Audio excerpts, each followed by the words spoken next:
संगम recording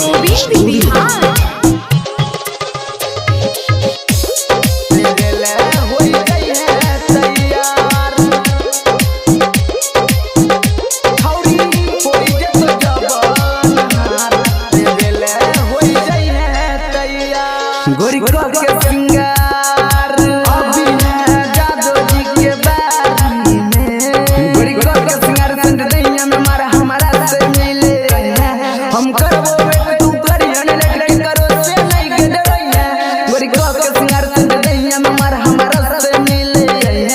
हम करबो बेट तू करियन लेके करो से नहीं के डरैया छौरी होई जत जबान हार दे बेले होई जइया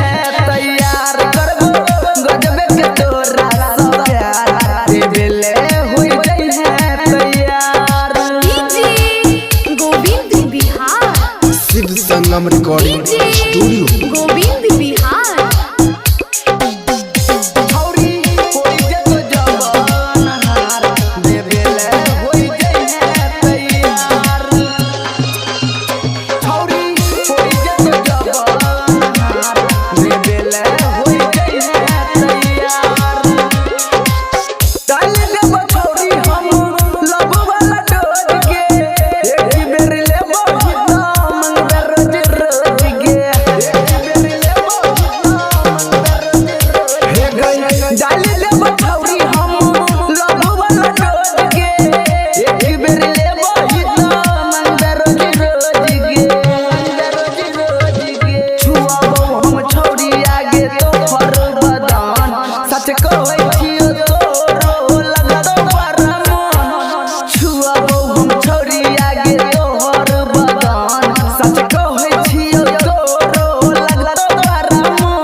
संगम रिकॉर्डिंग स्टूडियो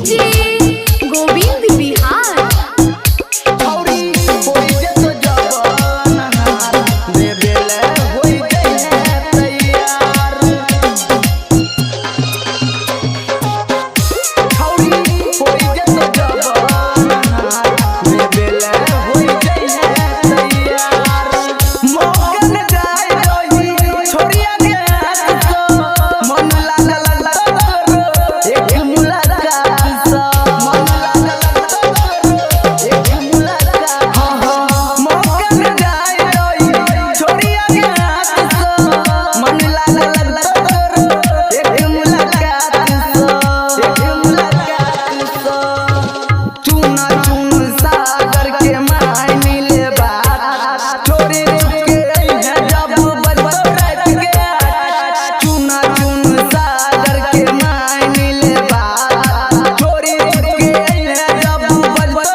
दे बेला होई जइया